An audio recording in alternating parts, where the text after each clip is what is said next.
നമസ്കാരം. പുതിയൊരു വീഡിയോയിലേക്ക് സ്വാഗതം. നമ്മുടെ നിലം, നമ്മുടെ കാലാവസ്ഥ, നമ്മുടെ കൃത്യത ഇതെല്ലാം ചേർന്നാൽ ഒരു അത്ഭുതം പിറക്കാം. അതാണ് റംബൂട്ടാൻ. ചിലപ്പോഴൊക്കെ ഫലങ്ങൾ കാണുമ്പോൾ തന്നെ മനസ്സിൽ ചോദ്യം തോന്നും. ഇത് നമ്മളുടേതാകുമോ? ഇത് നമ്മുടെ മണ്ണിൽ വളരുമോ? അതിന് ഉത്തരം പറയുന്ന കൃഷിയാണിത്. തെക്ക് കിഴക്കൻ ഏഷ്യൻ രാജ്യങ്ങളിൽ ഏറ്റവും പ്രചാരമുള്ള ഫലവൃക്ഷങ്ങളിലൊന്നായ റംബൂട്ടാൻ കേരളത്തിലെ തനതായ കാലാവസ്ഥയിൽ വളരെ വിജയകരമായി കൃഷി ചെയ്യാൻ സാധിക്കുമെന്ന് ഇതിനോടകം തെളിയിച്ചിരിക്കുകയാണ് നമ്മുടെ കർഷകർ. കൂടാതെ തമിഴ്നാട്ടിലെ കുറ്റാലം പോലുള്ള ചില ഭാഗങ്ങൾ, കർണാടകയിലെ മംഗലാപുരം, കുടക് എന്നീ പ്രദേശങ്ങളും മഹാരാഷ്ട്രയിൽ കൊങ്കൺ പ്രദേശങ്ങളും റംബൂട്ടാൻ കൃഷിക്ക് വളരെ യോജിച്ചതാണ്. കായകളുടെ വർണ്ണഭംഗിയാൽ അലങ്കൃതമായ റംബൂട്ടാൻ ഒരു അലങ്കാര വൃക്ഷമായിട്ടും വീട്ടുവളപ്പിലും തൊടിയിലും നട്ടു വളർത്താവുന്നതാണ്. ഉൾക്കാമ്പ് പ്രത്യേകതരം സ്വാദിനാൽ വളരെ മാധുര്യമേറിയതാണ്. വിവിധതരം വിറ്റാമിനുകൾ, ധാതുക്കൾ, കാർബോഹൈഡ്രേറ്റുകൾ, മറ്റ് സസ്യജന്യ സംയുക്തങ്ങൾ എന്നീ പോഷകങ്ങൾ സമൃദ്ധമാണ് റംബൂട്ടാൻ പഴങ്ങൾ. ഇതിന്റെ പുറന്തോടിലും പൾപ്പിലും അടങ്ങിയിരിക്കുന്ന നിരവധി ആന്റി ഓക്സിഡന്റുകൾ ശരീരകോശങ്ങളെ ക്യാൻസർ പോലുള്ള രോഗങ്ങളിൽ നിന്നും സംരക്ഷിക്കുന്നതായി പഠനങ്ങൾ വ്യക്തമാക്കുന്നു. ട്രോപ്പിക്കൽ കാലാവസ്ഥ നിലനിൽക്കുന്ന ഏതൊരു പ്രദേശത്തും റംബൂട്ടാൻ വളരുന്നതായി കാണുന്നു. അന്തരീക്ഷത്തിലെ ഉയർന്ന ആർദ്രതയും ഊഷ്മളമായ കാലാവസ്ഥയുമാണ് പ്രധാന ഘടകങ്ങൾ. വർഷത്തിൽ 150 മുതൽ 250 സെന്റിമീറ്റർ വരെ മഴയും ആവശ്യമാണ്. സമുദ്രനിരപ്പിൽ നിന്ന് 800 മീറ്റർ വരെ ഉയരമുള്ള സ്ഥലങ്ങളാണ് കൃഷിക്ക് യോജിച്ചത്. ഏറ്റവും അനുയോജ്യമായ താപനില 22 മുതൽ 35 ഡിഗ്രി സെൽഷ്യസ് വരെയാണ്. ചെറിയ തോതിലുള്ള താപനില വ്യതിയാനം ചെടികളുടെ വളർച്ചയെയും വിളവിനെയും ഗൗരവമായി ബാധിക്കാറുമില്ല. എല്ലാത്തരം മണ്ണിലും റംബൂട്ടാൻ വളരുമെങ്കിലും നല്ല നീർവാർച്ചയുള്ള പശ്ചിമരാശി മണ്ണാണ് നല്ല വളർച്ചയ്ക്കും മികച്ച വിളവിനും നല്ലത്. അമ്ലാംശവും ക്ഷാരാംശവും മിതമായിരിക്കണം. വെള്ളക്കെട്ടുള്ള പ്രദേശങ്ങളിൽ കൃഷി ഒഴിവാക്കേണ്ടതാണ്. നല്ല സൂര്യപ്രകാശം ലഭിക്കുന്നതിനാൽ ചെരിവുള്ള സ്ഥലങ്ങളിൽ മികച്ച വിളവ് പ്രതീക്ഷിക്കാം. N18, റോങ്റിയൻ, സ്കൂൾ ബോയ്, ബിൻജായ്, മൽവാന സ്പെഷ്യൽ എന്നിവ വാണിജ്യാടിസ്ഥാനത്തിൽ കൃഷി ചെയ്യാൻ ഏറ്റവും യോജിച്ചവയാണ്. വീട്ടുവളപ്പിൽ വളർത്താവുന്ന ഇനങ്ങളാണ് E35, കിങ് എന്നിവ. റംബൂട്ടാൻ മരങ്ങളിൽ ആൺപെൺ വ്യത്യാസമുള്ളതിനാൽ വിത്ത് മുളച്ചുണ്ടാകുന്ന തൈകൾ കൃഷിക്ക് ഉപയോഗിക്കരുത്. പകരം മുകുളനം വഴി ഉരുത്തിരിച്ചെടുക്കുന്ന ഉയർന്ന ഗുണമേന്മയുള്ള തൈകളാണ് ഉപയോഗിക്കേണ്ടത്. ഇത്തരം തൈകൾ നട്ട് 3-ാം വർഷം മുതൽ പുഷ്പിക്കുകയും പരിചരണം നൽകിയാൽ 6 മുതൽ 8 വർഷങ്ങൾക്കുള്ളിൽ ഉയർന്ന വിളവ് ലഭിക്കുകയും ചെയ്യും. കേരളത്തിലെ കാലാവസ്ഥയ്ക്ക് അനുയോജ്യമായി കണ്ടത് മരങ്ങൾ തമ്മിൽ 40 അടി അകലം നൽകുന്നതാണ്. ഇപ്രകാരം ഒരേക്കർ സ്ഥലത്ത് 30 മുതൽ 35 തൈകൾ വരെ നടാം.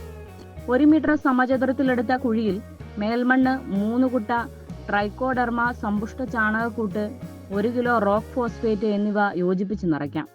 തറനിരപ്പിൽ നിന്നും 1 അടി ഉയരത്തിലും 3 അടി വ്യാസത്തിലും കൂന കൂട്ടി തൈകൾ നടുന്നത് മികച്ച നടീൽ രീതിയായി കണ്ടുവരുന്നു. അനുയോജ്യമായ പിള്ളക്കുഴി തയ്യാറാക്കി അതിൽ 1 പിടി ചാണകക്കൂട്ടും 1 പിടി റോക്ക് ഫോസ്ഫേറ്റും തൂകിയതിനു ശേഷം പോളിത്തീൻ കവറിനുള്ളിലെ മണ്ണുടയാതെ വളരെ ശ്രദ്ധയോടെ കവർ നീക്കി തൈകൾ നടാം.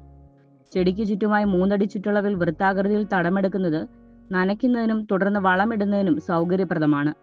6 മാസത്തിനു ശേഷം നിർദ്ദേശാനുസരണം വളപ്രയോഗം നടത്താം.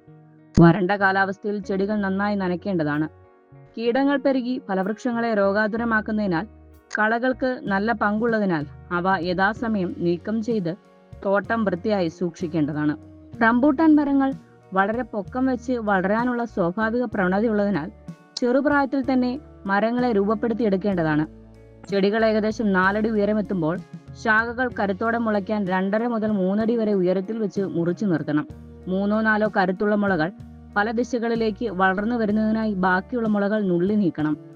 ഇവ ഓരോന്നും വളർന്ന് 2 അടി വരുന്ന മുറയ്ക്ക് വീണ്ടും മുറിച്ചു നിർത്തി ചെടികളെ ഒരു കുട പോലെ വളർത്തി കരുത്തുറ്റ ശാഖാവിന്യാസം രൂപപ്പെടുത്തിയാൽ മികച്ച വിളവ് ലഭിക്കും. 2 വർഷം കൊണ്ട് ഈ രൂപപ്പെടുത്തൽ പ്രക്രിയ പൂർത്തിയാക്കാവുന്നതാണ്. വളപ്രയോഗത്തോട് നന്നായി പ്രതികരിക്കുന്ന വൃക്ഷമാണ് റംബൂട്ടാൻ.